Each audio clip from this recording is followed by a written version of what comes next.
D-Day, he also received that incredible acknowledgement, except for Arthur and Douglas MacArthur. Arthur was his son, Douglas MacArthur, great general. They're the only father and son pair to receive our nation's highest military award for courage above and beyond the call of duty. Now, as I see my two beautiful sons sitting there, I think I'm going to give one to myself, one to them, and we'll have a threesome, okay? I'll pick out one of the two. I'll give them the Congressional Medal of Honor for something, for their genius at hunting. And I'll get one for taking on Russia, or something. And we'll have a third pair. No, I'm only kidding. But I have seriously thought about, now this is dangerous to say because the fake news is up there all over the place. And when I joke, I learned early on, don't be sarcastic in politics. But I actually said a few times that I've seriously thought of giving myself the Congressional Medal of Honor. Now, everyone knows I'm doing it with a chuckle, but then they report, he wants to give himself the Congressional. So I don't say that anymore. It's very dangerous to say.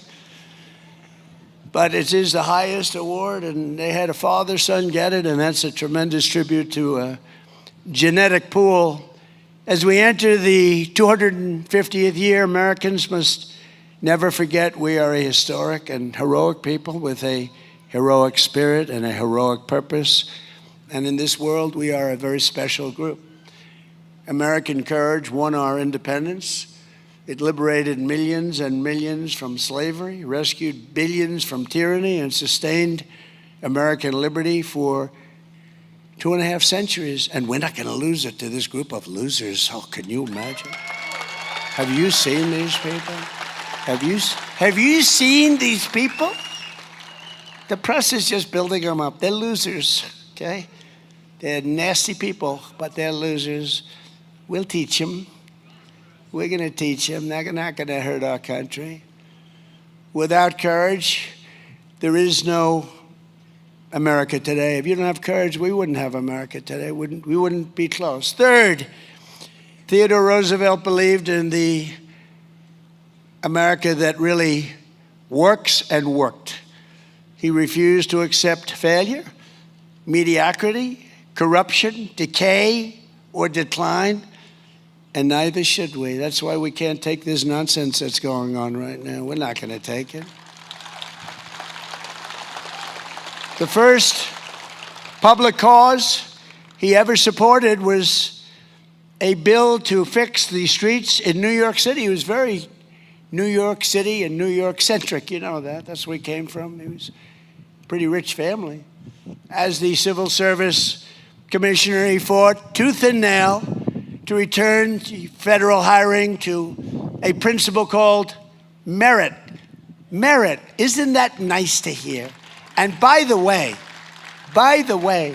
do you know, a little while ago, not in yesterday's decisions, where we actually had a good day except for birthright citizenship, which will work out some way, but we had something called, do you know what we're talking about? We had something that gives back tremendous power to the President of the United States. And we won that, I think, 6-3.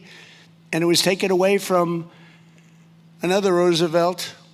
It was taken away from FDR in 1932. It was taken away. And for almost 100 years, that's been up for grabs. Slaughter, it was called, the Slaughter case. And a lot of people didn't think it would ever be won. And we won it 2 days ago in the Supreme Court. It gives power back to the president at a time where the president really needs power. It's a great decision. It was the most important, and we won some others too. It was the most important decision of all of them, I think. But we'll take care of the birthright citizenship because that was not meant for rich people from other countries. That was meant for, actually, it was meant for the babies of slaves. If you look at it, it was a month after the Civil War ended that it went through. That's because it was meant for the babies of slaves. It wasn't meant for rich people from China. They came over in Gulf Streams. It was meant for the babies of slaves. So I know they got it wrong, but that's okay because they gave us something that nobody thought. But they also gave us something in one of the sessions a year ago. It was called merit. Our country now is based again on merit. So